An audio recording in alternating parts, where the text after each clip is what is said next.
Salut à toi, c'est Rémi, bienvenue dans cette nouvelle vidéo. Je te retrouve ici en Corse avec ce décor magnifique juste derrière moi. J'ai mis ce petit truc là sur mon micro pour pas que le vent fasse que tu m'entendes pas trop. Et j'espère que tu m'entendras bien malgré toutes les vagues qu'il y a parce qu'il y a beaucoup de houle en ce moment. Donc dans cette vidéo, qu'est-ce qu'on va faire? On va parler de problèmes en location courte durée. Donc mon appartement que j'ai mis en location courte durée récemment, c'est-à-dire que la location courte durée a commencé en juin 2019, il m'est arrivé un problème récemment et j'aimerais te partager cette expérience. Alors dans cet appartement, je n'ai jamais eu de problème, à part si tu te souviens bien d'une de mes vidéos précédentes que je t'avais tournée en Crète cette fois-ci je crois. Je t'avais expliqué que j'avais eu un problème lors de ma première location avec le mitigeur de cette douche, c'est-à-dire que de la douche de mon appartement. C'est-à-dire que mon artisan avait a eu un petit souci lorsqu'il a monté le mitigeur de la douche et c'était soit trop froid, soit froid, soit chaud, mais ça ne marchait pas bien. Donc ce jour-là, il était allé directement régler le problème. Les premiers locataires m'ont laissé un bon commentaire, ils sont restés une nuit de plus et tout s'est bien terminé. Mais là, j'aimerais te parler d'un autre problème qui m'est arrivé récemment pendant que j'étais en vacances ici, comment je l'ai géré et je vais te raconter un petit peu tout ça dans cette vidéo.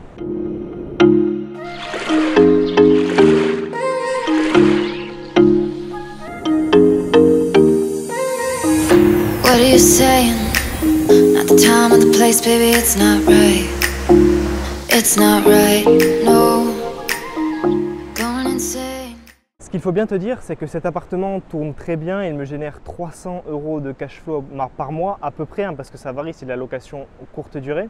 Et du coup, ce qui s'est passé, c'est que cet appartement, il n'a que des bons commentaires, il n'a que des locations. Oui, bonjour. Je tourne des vidéos. Pour YouTube. Ah, c'est juste le cadre qui m'intéresse là. Je parle d'immobilier, donc ça n'a rien à voir avec l'endroit. Par rapport à Porto, tout ça, Non, c'est juste je fais des vidéos sur l'immobilier. Je voulais un joli cadre parce que je suis en vacances ici, donc je me suis mis là. Voilà. Ça marche en ce moment? L'immobilier? Toujours. Ouais. Savoir y faire. Ouais, il faut savoir y faire. C'est-à-dire que les taux sont bons, les taux des crédits sont bons, mais les banques ne prêtent pas. C'est ça qui se comprend pas. Bonne journée, monsieur. Si je te parle un petit peu plus de mon appartement qui donc est en location courte durée, il me génère 300 € de cash flow mensuel. Ça varie un petit peu selon les mois. Forcément, c'est de la location courte durée. Juin, juillet, ça a été très bien. Août, il y a eu un petit déclin. Septembre, c'est reparti en flèche. Donc voilà, ça me génère pas mal d'argent. J'ai que des bons commentaires. Donc si je te montrais la liste des commentaires que j'ai, c'est vraiment que du positif. Appartement très bien agencé, très bien rénové, très fonctionnel malgré sa petite taille, parce que si tu te souviens de la série concernant cet appartement, il fait 13 mètres carrés, donc c'est vraiment peu, mais il est vraiment très bien agencé et les gens qui viennent y passer 2 nuits, 5 nuits, j'ai même des gens qui viennent y passer un mois, ils se sont jamais plaints et tout fonctionne très bien. Donc là, on va en venir à ma petite histoire et aux problèmes que j'ai eu sur cet appartement. Alors le fait est que j'étais en vacances et que donc j'ai une prestataire de service qui s'occupe de mon bien immobilier et de sa gestion. Et par contre, moi j'ai toujours la main finalement sur ce qui se passe, les emails que je reçois, les notifications des gens. Moi je réponds jamais, mais je vois les gens qui envoient un message, qui demandent qui font une pré-réservation avant que ma prestataire valide, qui laisse un commentaire, tout ça je vois. Et donc ce jour-là, eh j'ai vu une pré-réservation de, on va l'appeler comment? On va l'appeler Paul. Tiens, la personne, on va l'appeler Paul. Paul a fait une pré-réservation, ok, c'était pour le lendemain, pour 2 nuits je crois. Ma prestataire valide cette pré-réservation. Les personnes lui demandent, Paul lui demande est-ce qu'on peut rentrer plus tôt que prévu.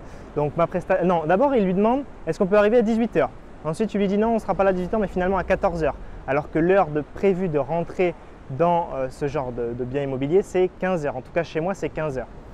Donc ma prestataire se débrouille pour les faire rentrer à 14 h. C'était un jeune couple, tout bien, il n'y a pas de problème en tout cas au premier abord. Et elle les fait rentrer donc plus tôt. Elle se débrouille pour les faire rentrer plus tôt, elle fait un effort, ce qui est toujours un geste appréciable lorsque l'on a une location. Ensuite, 2 jours plus tard, donc à leur jour prévu de sortie, mais moi je ne sais jamais vraiment quand est-ce que les gens arrivent et s'en vont. Je vois des notifs, voilà, je les regarde des fois je ne les regarde pas. Et là, cette notif-là, je la vois en fait popper sur mon téléphone et je lis les premiers mots. Et en fait, c'est ma prestataire qui a envoyé un message à ce fameux Paul en lui disant « Je ne comprends pas, je vous ai appelé plusieurs fois sur votre téléphone, quel est le problème? Il n'y a jamais eu de souci avec cet appartement, vous me parlez d'inondation, etc., etc. » Alors là, une des deux, qu'est-ce que je fais? Je prends mon téléphone, j'appelle ma prestataire pour lui demander qu'est-ce qui se passe sur cet appartement, sur ce bien immobilier, sur mon bien immobilier, parce qu'il n'y a jamais eu de problème, on me parle d'inondation, bref, je suis inquiet, surtout par rapport à mon bien. Donc elle décroche et elle me dit que les gens lui ont dit qu'ils étaient dégoûtés parce que l'appartement était inondé, que la douche s'écoulait mal, qu'ils avaient envoyé des photos à Airbnb pour leur dire « Voilà, on a été inondé dans l'appartement, c'est pas normal du tout, on demande un remboursement ». Et en plus de ça, ils ont laissé les clés dans la boîte aux lettres en disant « On en a marre, on laisse les clés dans la boîte aux lettres et on s'en va, basta ». Alors que le processus, c'est un check-in physique et un check-out physique pour que ma prestataire vérifie et explique à chaque fois comment fonctionne l'appartement et vérifie qu'il n'y a pas eu de dégradation dans l'appartement. Ensuite, qu'est-ce qu'il s'est passé? Ma prestataire est allée directement à l'appartement pour voir les dégâts, pour voir ce qui s'était passé parce que c'était vraiment inquiétant, en tout cas d'après les messages que ce fameux Paul lui avait envoyé. Et donc en arrivant à l'appartement, elle a vu que finalement la salle de bain était, on va dire, un petit peu inondée. Il y avait un petit peu d'eau par terre, mais ce n'était pas non plus la grosse inondation. Il n'y avait pas ça d'eau dans toute la salle de bain, il y avait peut-être ça d'eau. Donc elle a vu ça, elle m'a envoyé un message pour me rassurer que l'appartement était quand même en bon état, elle a nettoyé un petit peu. Et ce qui s'est passé, c'est que les gens, ils avaient envoyé des photos à Airbnb, mais les photos qu'ils ont envoyées pour dire à Airbnb qu'ils ont eu un dégât des eaux ne sont pas visibles ni par moi ni par ma prestataire. Donc elle, ma prestataire, qu'est-ce qu'elle a fait? Elle a pris les choses en main. Ce qu'elle a fait, c'est qu'elle a fait une vidéo de l'eau qui coule dans la douche. Donc elle a allumé l'eau, elle a laissé couler l'eau au maximum de pression pendant 5 minutes en filmant avec son téléphone et en montrant finalement la salle de bain. Et c'est impossible que l'eau déborde, il n'y avait rien, il n'y avait pas de cheveux coincés dans la douche, la douche s'écoulait normalement. Donc le seul moyen qu'ils aient inondé finalement la salle de bain, c'est qu'ils l'aient fait volontairement, qu'ils aient pris la pomme de douche et qu'ils aient au hasard jeté de l'eau un petit peu partout dans la salle de bain, ce qui est idiot. Leur seul but, je pense, c'était d'obtenir un remboursement de la part d'Airbnb, de ne pas payer leur séjour. Sauf que dans ce cas-là, on était sur place, j'avais une prestataire en physique qui est venue physiquement les accueillir au début et à la fin, qui a pris les choses en main, qui ne s'est pas laissé démonter, qui a fait une vidéo pour prouver à Airbnb que ces personnes étaient vraiment des escrocs finalement. Et on n'a ensuite pas eu de nouvelles, on a eu une nouvelle d'Airbnb comme quoi on n'allait pas procéder au remboursement parce qu'on avait eu gain de cause. Donc tout ça pour te dire que ce genre de problème, ça peut arriver. Tu peux avoir des personnes qui sont pas vraiment avec de bonnes intentions. Forcément, tu fais de la location courte durée, il y a énormément de turnover, tu loues à beaucoup de personnes et tu pourras peut-être malheureusement tomber sur ce genre de personnes. Il en est que cet appartement n'a pas eu de dégâts, il n'y a pas eu de dégâts plus que ça dans l'appartement. Donc on n'a pas pris de caution, on n'a pas pris d'argent sur la caution sur l'empreinte caution Airbnb des gens qui avaient loué cet appartement. Par contre, on leur a mis un commentaire vraiment salé pour leur faire comprendre que ça ne se fait pas d'essayer d'arnaquer finalement des gens comme nous. Si on prend un petit peu de recul sur la situation, qu'on fait un petit peu la morale de l'histoire, ce que je retiens dans cette histoire, c'est que première chose, c'est que j'ai bien fait de mettre du carrelage. Je me souviens que je t'expliquais que j'avais voulu mettre du carrelage imitation parquet. Il y en a qui me disaient « Ah ben c'est bizarre et tout, pourquoi tu mets ça ?» Eh bien je le mets pour ce genre de problème. Une clope qui tombe par terre et qui peut te niquer ton parquet, de l'eau qui va un petit peu partout dans l'appartement. Même si on avait eu partout dans l'appartement, les plaintes de la salle de bain sont en carrelage et il y a du carrelage dans tout l'appartement. Donc ça déjà, c'est quelque chose que j'avais réfléchi en amont. Car en location courte durée, tu es exposé à de potentiels problèmes qui peuvent arriver comme ceux-là. Et donc, ce carrelage a été bénéfique dans ce cas-là. Dans ce cas-là, je parle de carrelage, mais ça peut être tout un tas d'autres petites astuces à mettre en place pour prévenir ce genre de problème. Ensuite, il n'y a pas eu beaucoup de dégâts dans mon bien immobilier. Il y a juste ma prestataire qui a dû y aller en urgence, qui a passé un petit peu de temps pour nettoyer et donc que je rémunère. Mais ça, finalement, ce n'est pas grand-chose. Je préfère avoir ce genre de choses à gérer et me dire que je suis propriétaire de biens immobiliers, que bien sûr il peut y avoir des problèmes, mais je préfère avoir des problèmes et les résoudre plutôt que de ne pas avoir de problème et de n'avoir rien à gérer, parce que si j'avais rien à gérer, ça voudrait dire que je reste finalement dans la même vie tout au long de ma vie de salarié par exemple, tout au long de ma vie, et que j'évolue pas, que j'ai pas d'autres challenges et d'autres choses qui peuvent me rapporter sur le futur. Récemment sur Instagram, j'ai fait une petite foire aux questions, j'ai posté j'ai mis un petit post en story en me disant posez-moi les questions que vous aimeriez me poser dans la vraie vie. Et une question qui est revenue, c'était quelle est pour toi la meilleure qualité d'un investisseur immobilier?